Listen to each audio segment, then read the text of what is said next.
ইউসুফ আলাইহিস সালাম বলেছিল না যে আমি বিশ্বস্ত, আমাকে দায়িত্ব দেন? আমি বলতে চাই আমি বিশ্বস্ত, আমাকে দায়িত্ব দেন। আমাকে 5 বছর সময় দেন, পুরো দেশের শিক্ষা সিস্টেম চেঞ্জ করে দেবো ইনশাআল্লাহ। যাদেরকে রেখেছেন এদের মাথায় গোবর আছে, যাদেরকে রেখেছেন এদের মাথায় টাটকা গোবর আছে। প্লে গ্রুপ থেকে প্লে গ্রুপ থেকে নিয়ে মাস্টার্স পর্যন্ত এমন শিক্ষানীতি প্রণয়ন করা সম্ভব যে আমাদের বাচ্চারা একদম প্লে থেকে মাস্টার্স পর্যন্ত বাংলা, ইংরেজি, অঙ্ক এবং জেনারেল সাবজেক্টগুলোর সাথে কোরআন হাদিসের একটা অপূর্ব সমন্বয়ে পড়াশোনা করবে ইনশাআল্লাহ। একা করে দিতে পারবো ইনশাআল্লাহ তাআলা। আমাকে এরকম 100 জন শিক্ষাবিদ দেন, 100 জন আলেম ওলামা দেন, একটা প্যানেল করে দেন, পুরো দেশের শিক্ষা চেঞ্জ করে দেওয়া যাবে ইনশাআল্লাহ।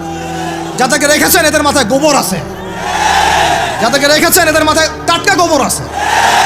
বইপত্রগুলোর অবস্থা দেখেছেন? বইপত্রগুলো ঘাটাঘাটি করেছেন? সমকামিতা প্রমোট করছে আমাদের দেশের মধ্যে, ট্রান্সজেন্ডার প্রমোট করছে আমাদের দেশের মধ্যে, আমাদের বাচ্চা কাচ্চা কচি কাঁচা বাচ্চাদেরকে শারীরিক শিক্ষার নামে যৌন শিক্ষা দিচ্ছে। এগুলো আমাদের মুসলমানদের শিক্ষা?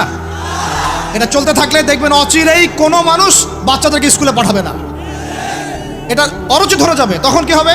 কোটি কোটি স্কুল, কলেজ, বিশ্ববিদ্যালয়ে খা খা করে পড়ে থাকবে, কেউ পাঠাবে না ওখানে। তখন মাদ্রাসার দিকে মানুষ ঝুঁকবে আরো বেশি। আমি তো দাবি জানাই উপরের লেভেল থেকে এমন একটা শিক্ষা ব্যবস্থা প্রণয়ন করা হোক যাতে আমার মাদ্রাসা গড়ার প্রয়োজনই না হয়। ওই সিস্টেম রাষ্ট্রীয়ভাবেই পড়ানো হবে ইনশাআল্লাহ। আপনি মালয়েশিয়ার দিকে তাকিয়ে দেখেন, আপনি এই যে ওয়েস্টার্ন কান্ট্রির মধ্যে অনেক কান্ট্রি আছে, অস্ট্রেলিয়ার মতো জায়গাতে আছে, ব্রিটেনের মতো জায়গাতে আছে, কোনো কোনো ক্ষেত্রে আপনি লেবাননকে দেখেন, ইয়েমেনকে দেখেন, জর্ডানকে দেখেন, কাতারকে দেখেন, সৌদি আরবিয়াকে দেখেন, অনেক কান্ট্রি আছে। ভালো কাজের তো প্রশংসা করতে দোষ নাই, দোষ আছে?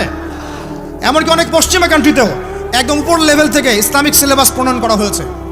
তার মানে এমন না যে তারা সায়েন্সকে গুরুত্ব দেয় নাই, ম্যাথকে গুরুত্ব দেয় নাই, ফিজিক্স পড়ায় নাই, অ্যাস্ট্রোফিজিক্স পড়ায় নাই, ইকোনমিক্স পড়ায় নাই, বিষয়টা এমন না। তারা ফিলসফি পর্যন্ত পড়িয়েছে। ঘাটাঘাটি করেন, অনলাইনে সব মজুদ আছে।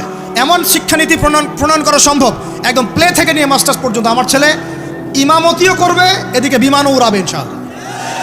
আমার মেয়ে ডাক্তারও হবে, এদিকে দেখবেন হাফেজাও হবে ইনশাআল্লাহ। একজন মুফতি সাহেব, তিনি ফতোয়াও দিবেন, একই সাথে বিশ্ব অর্থনীতির সম্পর্ক জানবেন ইনশাআল্লাহ।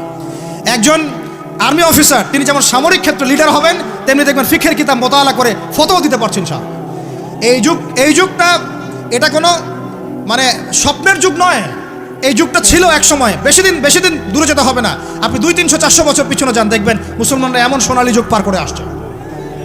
অতএব এগুলো কোনো গাল গল্প করছি না আমি, এগুলো বাস্তবে রূপান্তরিত করা অবশ্যই সম্ভব, বারহাক সম্ভব, যদি এরকম কিছু মানুষের মধ্যে উদ্দীপনা থাকে, একটা সৎ সাহস থাকে, আমাদের উপর থেকে যদি একটা সহযোগিতা আসে এবং আমাদের মতো যারা ইয়াং তাদেরকে যদি মূল্যায়ন করা হয়, ইনশাল্লাহ দেখবেন বাংলার জমিন পরিবর্তন হয়ে গেছে।